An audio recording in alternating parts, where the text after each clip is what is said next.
मचा हुआ है। अपोजिशन इस पर तरह तरह के आरोप लगा रही है कि जैसे कि इससे सिटीजन्स की स्पाइंग होगी। और ये आधार कार्ड आया था तो उस टाइम भी सुप्रीम कोर्ट ने ये कहा था कि ये ऑप्शनल रहेगा, लेकिन आज आप देखिए क्या ये ऑप्शनल रह गया। ये वाला वॉलपेपर लगा हुआ है और इसमें नॉक्स की सिक्योरिटी है। तो मेरे हाथ में कोई एक्सेस नहीं है कि मैं इसका वॉलपेपर चेंज कर सकूं।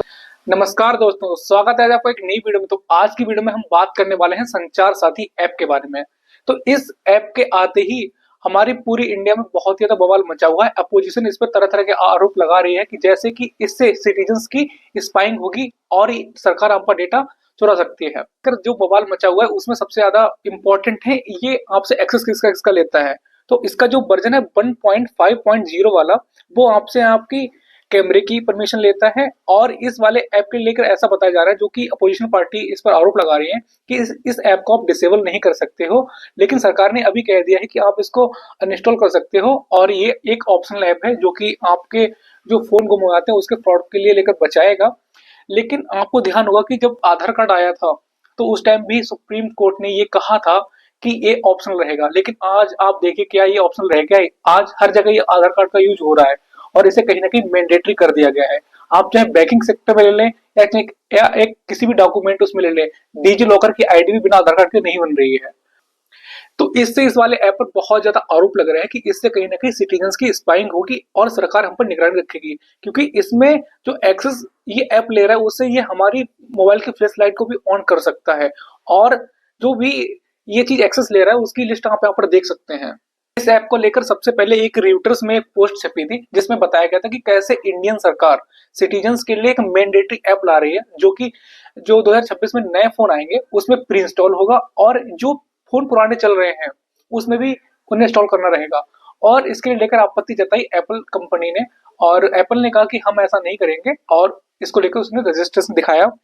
मिंट में एक छपी खबर के अनुसार सरकार ये कह रही है कि इस वाले ऐप के जरिए हम जो मतलब फ्रॉड होते हैं उसको रोक सकेंगे और जो कि फोन आपके चोरी हो जाते हैं उनको रोक सकेंगे। और सरकार ये भी कह रही है कि लगभग उन्होंने 7 लाख फोन रिकवर किए हैं जो कि चोरी हो गए थे।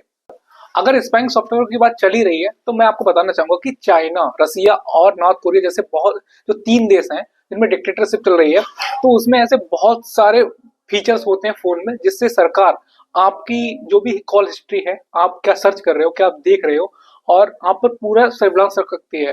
अभी मैंने हाल ही में वीडियो देखी थी जिसमें नॉर्थ कोरिया से स्मगल करे हुए 2 फोन थे। तो उसमें ऐसा फीचर था कि सरकार आपकी हर 5 मिनट में स्क्रीनशॉट लेती थी कि आपके फोन पर क्या विजिबल था, क्या टेक्स्ट था, क्या लिखा हुआ था। और इससे कहीं ना कहीं जो सिटीजन्स पे सर्विलांस रखा जाता है वो और कड़ा होता जाता है। और इसके अलावा अपोजिशन पार्टी ने एक पेगासस नाम का एक सॉफ्टवेयर का बात किया है जो कि एक स्पाईवेयर था। और इसमें होता क्या है कि ये इजरायली इंटेलिजेंस के द्वारा बनाया गया था। और इससे जो स्पाइंग होती है किसी पर्सन के, अगर आप फोन में इंस्टॉल कर दोगे तो वो क्या सर्च कर रहा है उसकी जो भी सारा एक्सेस था वो आपके पास आ सकता था। इसका मतलब आपके फोन का एक्सेस आपके अलावा किसी और पर्सन के पास भी था। तो ये कहीं ना कहीं डिक्टेटरशिप का एक मूव दिख रहा है, जो कि डिक्टेटरशिप वाली कंट्री में आजकल आजकल से नहीं बहुत पहले से हो रहा है, वो इंडिया में भी देखा जा रहा है। तो मैं थैंक यू बोलना चाहूंगा अपोजिशन को और एप्पल कंपनी को और रियूटर्स को जिन्होंने इस वाले मुद्दे को थोड़ा सा उठाया, वरना ये वाला ऐप डायरेक्टली हमारे फोन में इंस्टॉल हो जाता। और इसके साथ साथ मैं आपको बताना चाहूंगा कि जो फोन मुझे कॉलेज में एज अ कॉलेज स्टूडेंट मिले थे जो एक सरकार के द्वारा बांटे गए थे, उसमें एक बहुत ही इसका छोटा सा रूप आपको दिखाता हूँ। ये वाला वॉलपेपर लगा हुआ है और इसमें नॉक्स की सिक्योरिटी है।